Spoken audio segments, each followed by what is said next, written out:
29 novembre, presque 3 mois que Laval n'a plus connu les joies de la victoire. C'était à Niort.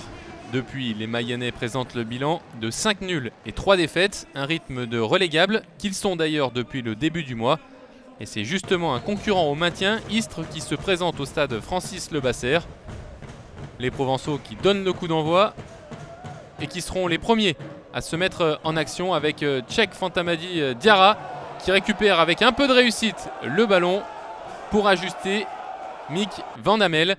Et l'ouverture du score pour les Istréens. Un 1-2 un petit peu raté entre Seydou Koné et Diarra. Et finalement le Malien qui ouvre le score. Mais Laval réagit dans la foulée avec l'égalisation sur une tête au premier poteau de Jordan Adeoti. Il devance la défense istréenne pour placer un coup de tête poteau rentrant. Les tangos qui continuent. Et c'est Christian Bekamenga laissé un petit peu seul à l'entrée de la surface. Contrôle de la poitrine, reprise du pied droit. Un superbe enchaînement sur lequel Romain Lejeune ne peut rien. 2-1 pour Laval.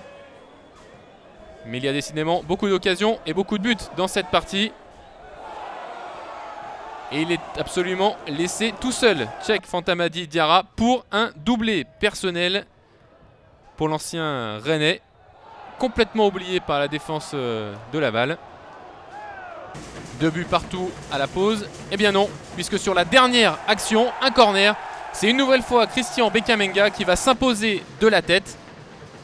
3-2 pour Laval grâce, entre autres, à son buteur Bekamenga. 13 buts qui revient à une seule longueur de Sako, le meilleur buteur de Ligue 2, le Messin.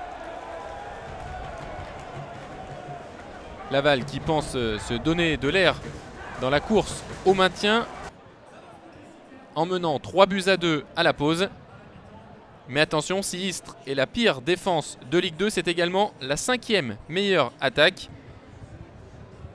Et les Provençaux vont le prouver en seconde période, notamment avec Seydou Koné, puisque l'Ivoirien, passeur décisif involontaire sur le premier but de Diarra, va cette fois-ci pouvoir réceptionner ce centre avec une nouvelle fois de la réussite.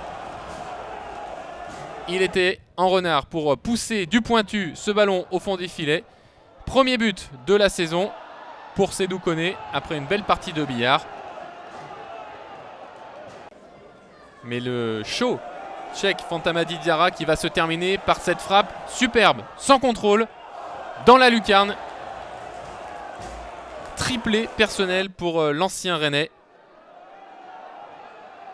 Déjà buteur au match aller, Laval l'inspire.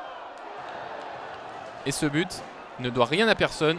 Il est superbe et surtout, il offre une victoire très importante aux Istréens qui font une superbe opération dans la course au maintien. Laval, en revanche, est maintenant en grande difficulté.